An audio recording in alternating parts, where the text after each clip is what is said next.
While nations like New Zealand and South Korea seem to have defeated the coronavirus, the situation in America isn't as clear. On the one hand, the number of infections in New York have been dropping steadily, which is great.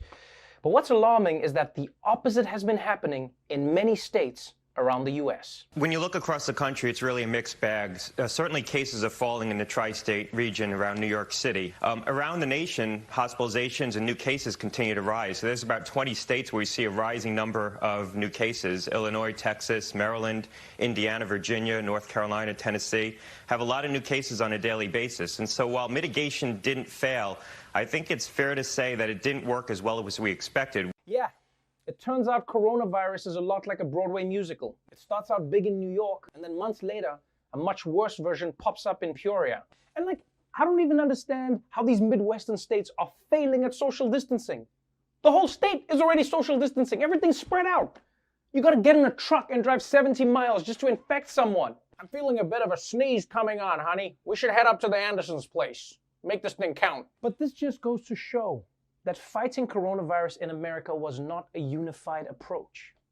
And I mean, I get it. America's a big country and a country that likes to argue. It's hard to get everybody on the same page, you know? Forget coronavirus.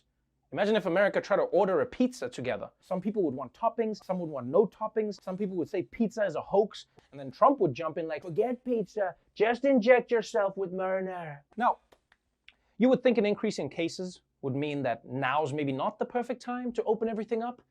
But many states in America are saying, hey man, this summer's not going to enjoy itself. With the start of a new month comes a wave of cautious reopenings nationwide. Some states now opening gyms, hair salons, or retail stores. Others offering malls, theaters, and golf courses. I'm at Miramar Beach Access 49 here in Walton County, and today is a pretty big day. The beaches are fully reopened for the first time in more than a month. And while some residents are happy, some are not. And one of those people is Walton County resident and Florida lawyer Daniel Oldfelder. Yeah, I'm here today to try to make a point that we need to, I think it's premature that we open our beaches. Wow. Walking around Florida as the Grim Reaper, that must have freaked people out. Because you know there had to be some 90-year-old grandma who saw him like, I'm ready, Grim Reaper, take me. All I have is my grandkids and I hate them. What? You can all see him too? Oh, that was just Nana's medication talking. Now look, I appreciate the effort this guy's making, but at the same time, I don't know if the Grim Reaper is gonna scare that many people. This is Florida. God sent alligators to make people stay out of the water, and they responded by wrestling them. But it turns out, people on the beach might be the least of America's worries, because there are other groups doing much crazier things. Tonight, across the country, outrage.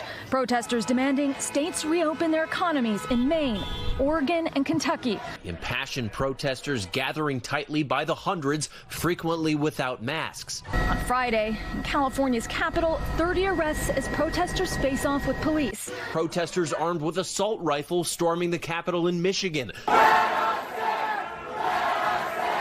God damn.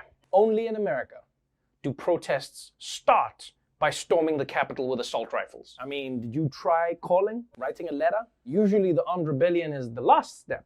It's not which way to the suggestion box. And I feel bad for all these governors trying to enforce these shutdowns. You know, it's like herding cats, except more difficult because some of those cats have assault rifles. Now, I know a lot of people probably saw this video and said to themselves, man, if black people were holding guns and shouting at the police, that protest would end badly. But guys, please, please, that's not true. The protest wouldn't have ended badly. There wouldn't be a protest. All the black people would have been pulled over on the way there.